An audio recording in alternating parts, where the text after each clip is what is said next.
तो कैसे हैं आप लोग। स्वागत है आप सभी का कॉम्पिटिशन एंड यू में, प्रतियोगिता और आप चाहे प्रतियोगिता हो कोई सी भी। चलिए शुरू कर लेते हैं आज की क्लास करंट अफेयर की। ये है DCA number 62, daily current affair. Class को शुरू करते हैं, देखते हैं कि क्या है। पहला क्वेश्चन हमारे पास, पद्म पुरस्कार से सम्मानित वायलिन वादक का हाल ही में 92 की वर्ष में या उम्र में निधन हो गया। उनका नाम क्या था? एक हमारे सम्मानित वायलिन वादक थे, पद्म पुरस्कार उन्हें मिला हुआ था, 92 की एज में उनका निधन हुआ। बताइए उनका नाम क्या है? TN कृष्णन, सोनल मानसिंह, अम्बी सुब्रयम या कला रामनाथ? तेजी के साथ बताएंगे आंसर क्या है, कमेंट कर सकते हैं। पर फिलहाल जो सही आंसर है वो है TN कृष्णन। जी हाँ, क्या नाम है? TN, यह है उनका नाम और यह है उनकी तस्वीर। आप देख सकते हैं वायलिन बजाते हुए हैं, शाहरुख खान वाली पोज। चलिए, है ना, तो वायलिन बजाते हुए हैं, ये हैं आपके सम्मानित। ठीक है, याद रखेंगे। अब यहाँ से प्रश्न उठता है, ये कहाँ के निवासी थे? ये निवासी कहाँ के हैं? तो ये केरल के निवासी थे। और जब केरल की बात आई है तो आइए केरल के मैप को देख लेते हैं कि केरल का मैप हमसे क्या कह रहा है। यह है हमारे सामने केरल का मैप। यहाँ छोटा दक्षिण भारत में आपको दिख जाएगा, बिल्कुल अंत में केरल स्थित है। और जब केरल की बात चल रही है तो हमें पता होना चाहिए केरल के CM कौन है, हमें पता होना चाहिए यहाँ के गवर्नर कौन है, कुछ अन्य बातें हमें पता होना चाहिए। कमेंट बॉक्स में आप आंसर दे सकते हैं मुझसे पहले अगर चाहें तो फटाफट। यहाँ पर हमें पता होना चाहिए कि भैया लोकसभा में कितनी सीटें हैं, पता होना चाहिए कि राज्यसभा में कितनी सीटें हैं, पता होना चाहिए कि यहाँ पर विधानसभा में कितनी सीटें हैं, और विधानसभा के साथ साथ क्या यहाँ पर विधान परिषद है या नहीं, ये भी हम लोगों को पता होना चाहिए। तो 5 से 6 कॉमन बातें होती हैं किसी भी राज्य के बारे में। ठीक है, अगर हम बात करते हैं किसी भी राज्य के बारे में तो ये 5 से 6 कॉमन बातें होती हैं जो हमें पता होनी चाहिए। आइए देखते हैं एक बार CM का फोटो देखते हैं और पता करते हैं कि कौन है इसके CM। क्या आप पहचान पाते हैं बाय पिक या नहीं पहचान पाते हैं? ये है पिनरई विजयन। कौन है? पिनरई विजयन। जी हाँ, पिनरई विजयन कौन है? ये केरल के CM हैं। क्लियर है? देखिए अच्छे से याद रखेंगे कौन है केरल के CM हैं। P सतशिवम, P सतशिवम ये कौन है? यहाँ के गवर्नर हैं अर्थात राज्यपाल हैं। तो याद रखेंगे पिनरई विजयन का ये पिक है फिलहाल आपके सामने, और यहाँ के गवर्नर मतलब राज्यपाल हैं P सतशिवम। अब आपको बताना है कि यहाँ पे लोकसभा में कितनी सीटें हैं, राज्यसभा में कितनी सीटें हैं। अगर हम लोकसभा की बातें करते हैं तो यहाँ पर 20 सीटें हैं और राज्यसभा में 9 सीटें हैं। देखिए चीज़ों को याद रखेंगे लंबे समय के लिए। कितनी सीटें हैं? 20 और 9। और बात करते हैं विधानसभा की तो 140 सीटें हैं।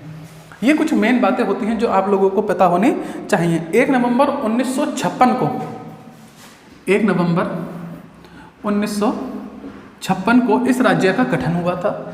1 नवंबर 1956 से इस राज्य का नाम केरल है और ये राज्य का गठन हुआ था। तो ये कुछ कॉमन सी फैक्ट सी बात है। अच्छा, एक और फैक्ट बात है, जो PT उषा का आपने नाम सुना है ना, PT उषा धावक है हमारी, ये भी केरल की हैं। कहाँ की निवासी हैं? ये केरल के निवासी हैं PT उषा भी। तो यहाँ से हमारे सामने काफ़ी सारा तथ्य इकट्ठा हो जाता है पहले ही क्वेश्चन से। चलते हैं अगले क्वेश्चनों की तरफ। चीज़ों को याद करने की आदत डालें क्योंकि अब डेली ये स्टैटिक GS आपको साथ में मिलेगा तो चीज़ें याद हो जाएंगी। अगला क्वेश्चन है हमारे पास, केंद्र सरकार ने हाल ही में वायु गुणवत्ता सुधारने की दिशा में काम करने के लिए कितने राज्यों को 2200 करोड़ रुपए की पहली किस्त जारी की है? 10, 12, 15 या 20? फटाफट कमेंट बॉक्स में आंसर बताएंगे आप लोग बहुत तेजी के साथ। देखते हैं क्या आंसर आपका होगा। पर फिलहाल जो आंसर है वो है 15। जी हाँ, 2200 करोड़ रुपए की पहली किस्त जारी कर दी है। ठीक है, कितने राज्यों को जारी की गई है किस्त? अभी 15 राज्यों को जारी की गई है। चलिए आगे की ओर चलते हैं। अगला क्वेश्चन है हमारे पास, हाल ही में किस देश ने गिलगिट बल्टिस्तान को प्रांतीय दर्जा देने के लिए या देने के पाकिस्तान के फैसले को खारिज कर दिया है? सीधी सी बात है, इस चीज़ का इशू भारत के साथ है तो नेपाल, चीन, बांग्लादेश या भारत? तो भारत तो इसमें रहेगा ही रहेगा। तो भारत ने ही इस फैसले को खारिज कर दिया है। अब बात चल रही है भारत की, तो आइए कुछ बात कर लेते हैं कि क्या है। ये आप ग्लोब पे देख सकते हैं अपना प्यारा भारत, जो आप लोगों को इस समय दिख रहा होगा। ठीक है ना, काफ़ी सुंदर और शानदार। आगे की तरफ चलते हैं तो पता करते हैं कि भारत का जो प्रशासनिक कार्यवाही है वो कैसे कैसे चलती है, कौन क्या है। आइए आपको कुछ फ़ोटो दिखाते हैं, पहचानेंगे कि ये जो सामने फ़ोटो है ये किसकी है। फटाफट बताएंगे तेजी के साथ कि कौन है ये, आपके राष्ट्रपति साहब। नाम क्या है, रामनाथ कोविंद। कौन है, रामनाथ कोविंद है। आगे की तरफ चलते हैं तो अगला नाम मिलता है, अगला फोटो मिलता है ये देखने के लिए। ये कौन है, फटाफट तेजी के साथ बताएंगे आप लोग, बहुत तेजी के साथ। ये हैं आपके उपराष्ट्रपति वेंकैया नायडू। नामों को याद रखेंगे तेजी के साथ कि कौन उपराष्ट्रपति हैं, कौन हमारे राष्ट्रपति हैं। अगली पिक्चर को देख लेते हैं। ये है हमारे सामने एक और पिक्चर। फटाफट कमेंट में बताइए ये कौन है भारत के। ये लोकसभा के अध्यक्ष हैं। किसके अध्यक्ष हैं, लोकसभा के अध्यक्ष, लोकसभा अध्यक्ष। नाम क्या है इनका, ओम बिरला। ओम बिरला इनका नाम है। याद रहेगा, शक्ल याद रहेगी, देखो मुस्कान की चमकान। आइए अगला, इनसे तो आप बहुत अच्छे से परिचित होंगे। ये हैं भारत के पीएम नरेंद्र मोदी जी।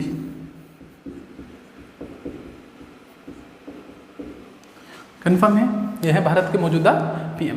तो ये 4 मुख्य पद होते हैं जिन्हें आपने अभी अभी देखा। इसके अलावा एक और मुख्य पद होता है मुख्य न्यायाधीश का। क्या आप लोग बता सकते हैं भारत का इस समय मुख्य न्यायाधीश कौन है, भारत का मुख्य न्यायाधीश कौन है? जरा तेजी के साथ बताएंगे, भारत का मुख्य न्यायाधीश इस समय कौन है? यह है शरद अरविंद बोबड़े। शरद अरविंद बोबड़े, याद रहेगा नाम। चलिए आगे की ओर चलते हैं। सॉरी बोबड़े है ना, नाम याद रहेगा। चलते हैं अगले क्वेश्चन की तरफ। लिखा है भारतीय रेल ने हाल ही में किस अभियान की शुरुआत की है जिससे ट्रेन में अकेली महिला को यात्रा के दौरान पूर्ण सुरक्षा एवं हर संभव सहायता प्रदान करने का संकल्प लिया है? मेरी सहेली, मेरी हिम्मत, प्रतिज्ञा या फिर मेरा देश? फटाफट बताएंगे तेजी के साथ। आंसर कमेंट बॉक्स में करने के आदत डालें। फिलहाल सही आंसर होगा मेरी सहेली। ऑप्शन नंबर ए सही आंसर हो जाएगा, मेरी सहेली। क्योंकि अब बात हो रही है रेलवे की, तो मैं आप लोगों को बता दूं, यह है रेलवे का नक्शा। जी हाँ, रेलवे का नक्शा आप समझ सकते होंगे।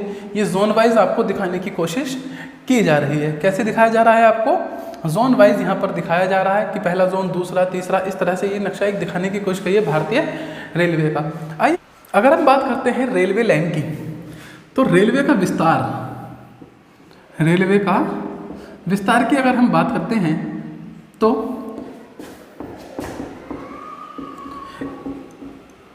इतने किलोमीटर भारतीय रेलवे का विस्तार है भारत के अंदर।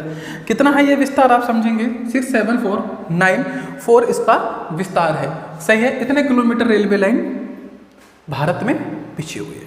तो ये एक सबसे बड़ा नेटवर्क बन जाता है। यहाँ पर एक और क्वेश्चन बनता है कि जो भारतीय रेलवे है इसका गठन कब हुआ? 8 मई 1845। 8 मई 1845 को इसकी स्थापना की गई। पर याद रखना ये सिर्फ स्थापना दिवस है, मतलब ये स्थापना है, अर्थात अभी ये पूरी तरह से इंडियन नहीं है। क्यों नहीं है? क्योंकि भारत अभी आज़ाद नहीं है। 1947 में भारत आज़ाद होता है और 1949 में रेलवे का राष्ट्रीयकरण हो जाता है। क्या हो जाता है? राष्ट्रीयकरण। तो स्थापना तो हुई है 8 मई 1945 को, परंतु जो राष्ट्रीयता हुई है, राष्ट्रीयकरण हुआ है रेलवे का, वो हुआ है 1949 में। बात कर लेते हैं रेलवे के मंत्री कौन है इस समय। रेलवे के केंद्र मंत्री, ये नाम आपको बहुत अच्छे से पता होगा, पीयूष गोयल। कौन है? पीयूष गोयल हैं। तो ये थोड़ी सी जानकारी थी। अच्छा, राज्य मंत्री भी पूछ लेते हैं। तो राज्य मंत्री हैं सुरेश जी, इसके रेलवे के राज्य मंत्री हैं सुरेश जी। खैर ये डाटा आपके लिए इंपॉर्टेंट रहेगा, इसे शेयर कर लेंगे। अगले क्वेश्चन की ओर चलते हैं। चीज़ों को बहुत अच्छे से याद करेंगे ताकि लंबे समय तक आपको याद रहे, नोट्स बनाकर चलेंगे आप लोग। क्वेश्चन है, भारतीय मूल की प्रियंका राधाकृष्णन को हाल ही में किस देश में मंत्री बनाया गया है? जापान में, चीन में, न्यूजीलैंड में या फिर रूस में? तेजी के साथ आप लोग आंसर देंगे इसका कि प्रियंका राधाकृष्णन को कहाँ पर मंत्री बनाया गया है। फिलहाल जो सही आंसर है वो है न्यूजीलैंड। जी हाँ, क्या आंसर है? न्यूजीलैंड। आइए, जब न्यूजीलैंड की बात चली है तो थोड़ा सा न्यूजीलैंड को देख लेते हैं। मैप में आपको छोटा सा ग्रीन हिस्सा दिख रहा होगा, ये वाला, ये आपका न्यूजीलैंड, ये वाला पोर्शन आपको दिख रहा होगा, ये क्या है? आपका न्यूजीलैंड है। चलिए देखते हैं कि इसकी राजधानी क्या है। न्यूजीलैंड की अगर हम बात करते हैं तो इसकी कोई राजधानी होगी। तो न्यूजीलैंड की अगर राजधानी की बात करें तो वो है वेलिंगटन। वेलिंगटन क्या है? यहाँ की राजधानी है। आइए कुछ तथ्यों को और देखते हैं न्यूजीलैंड के बारे में। मैं आप लोगों को बता दूं, न्यूजीलैंड में अभी भी महारानियाँ हुआ करती हैं और इस समय जो महारानी हैं वो हैं, ये देख रहे हैं, उनकी मुस्कान की चमकान अलग ही रौनक है चेहरे के ऊपर, और इनका नाम है एलिजाबेथ द्वितीय। नाम याद रखेंगे, कौन है? एलिजाबेथ द्वितीय। एक और है जो है यहाँ की पीएम, ठीक है ना, एक है यहाँ की पीएम, ये है न्यूजीलैंड की पीएम। इनका नाम क्या है? फटाफट आप कमेंट में बताइए। देखिए, चीज़ों को बाय फेस याद रखिए, बाय नाम याद रखिए, जैसे याद रख सकते हैं चीज़ों को याद रखिए। फटाफट बताइए, न्यूजीलैंड की पीएम है और इनका नाम क्या है? इनका नाम है जैसिडा अर्डन। जी हाँ, नाम को याद रखेंगे, जैसिडा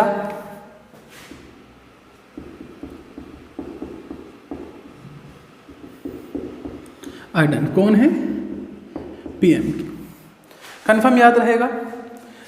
अगर पूछा जाता है कौन से नंबर की पीएम है, तो प्यारे बच्चों ये 40वें नंबर की पीएम है। क्लियर है? इससे पहले जो था वो थी एलिजाबेथ द्वितीय, ये है 40वें नंबर की पीएम। तिथि को याद रखेंगे। आगे चलते हैं। लिखा है, मुंबई पोर्ट ट्रस्ट का नया अध्यक्ष किसे नियुक्त किया गया है? मुंबई पोर्ट ट्रस्ट का नया अध्यक्ष राहुल सचदेवा, कमल अग्रवाल, राजीव जटोला या फिर नितिन जटोला को? तो इसका सही आंसर हो जाएगा राजीव जटोला। जी हाँ, सही आंसर हो जाएगा राजीव जटोला। आगे चलते हैं। राजस्थान और किस देश की राज्य सरकार ने हाल ही में कोरोना वायरस का हवाला देते हुए दिवाली पर होने वाली पटाखों की बिक्री और आतिशबाजी पर प्रतिबंध लगाया है? बिहार, झारखंड, कर्नाटक या फिर उड़ीसा? फटाफट कमेंट करेंगे तेजी के साथ, बहुत तेजी के साथ ऐसे क्वेश्चनों का आंसर कमेंट करना चाहिए। सही आंसर है उड़ीसा सरकार ने। अब क्योंकि बात चल रही है उड़ीसा सरकार की, तो आइए देख लेते हैं एक बार फिर से उड़ीसा सरकार का मैप या फिर उड़ीसा का मैप। उड़ीसा की राजधानी क्या है? आपको बहुत अच्छे से मालूम है, भुवनेश्वर। भुवनेश्वर यहाँ की राजधानी है। हम लोगों को मालूम है उड़ीसा की राजधानी क्या है भैया? भुवनेश्वर है। और नवीन पटनायक जी यहाँ के सीएम हैं। सीएम कौन है यहाँ के? नवीन पटनायक। कौन है? नवीन पटनायक जी यहाँ के सीएम हैं। आराम से याद रख लेंगे इनका नाम, पिछली वीडियो में भी था, अब ये हर वीडियो में रहेगा तो चीज़ें आपको याद होती चली जाएंगी, याद करने की जरूरत नहीं पड़ेगी। और बात करते हैं गवर्नर की, तो गणेशी लाल जी हैं। गणेशी लाल जी हैं, कन्फर्म रहेगा। अच्छा, ये कल भी आया था क्वेश्चन, लास्ट कल की वीडियो में भी था। आप मुझे ज़रा तेजी के साथ बताइए, इस राज्य का गठन कब हुआ है? फटाफट कमेंट कर दीजिए, गठन कब हुआ। वीडियो पॉज करके आंसर देना, क्योंकि मैं पढ़ाता रहूँगा, वीडियो लाइव नहीं है क्योंकि। फटाफट आंसर दीजिए, गठन कब हुआ था? फिलहाल मैं बता देता हूँ, 26 जनवरी 1950 को इस राज्य का गठन हुआ था। इसके अलावा क्वेश्चन आता है, यहाँ एक सदनात्मक है और विधानसभा है। विधानसभा की सीट है 147। कितनी सीटें हैं? 147। आगे की बात करते हैं, लोकसभा। कल भी क्वेश्चन था, आज भी क्वेश्चन है। लोकसभा में कितनी सीटें हैं सर जी? लोकसभा में और राज्यसभा, राज्यसभा की बातें करते हैं तो 10 और लोकसभा की बातें करते हैं तो 20 सीटें हैं। देखिए, चीज़ों को याद करने की आदत डालेंगे, तथ्य याद होंगे तो मज़ा आएगा। और इस तरह से कमेंट दिया करें, इन चीज़ों का कमेंट देंगे तो ज़्यादा अच्छा बेटर फील होगा आपको। चीज़ें रट जाएंगी, 10-12 वीडियो में ही चीज़ें रट जाएंगी, ज़्यादा मेहनत नहीं करनी पड़ेगी। हाल ही में किस IIT संस्थान ने कोविड-19 वायरस के बारे में जागरूकता पैदा करने के लिए IITM कोविड गेम विकसित किया है? फटाफट आंसर देंगे कि किसने गेम विकसित किया। वैसे बस ये दिन देखने को रह गया था, गेम और मिल जाए कोविड पर, बाकी सब चीज़ तो मिल रही थी। तो भैया ये कारनामा कर दिया है IIT मद्रास ने। जी हाँ, गेम का एक फ़ोटो है छोटा सा मेरे पास ही, देखिए कुछ ऐसा करके गेम बनाया है। इस गेम को आप खेल कर मज़ा ले सकते हैं, प्ले स्टोर पर अवेलेबल है, यानी पता नहीं, डाउनलोड कीजिए और खेलिए। ये था आज का आखिरी क्वेश्चन। तब तक के लिए बाय बाय, आप सभी का दिन शुभ हो।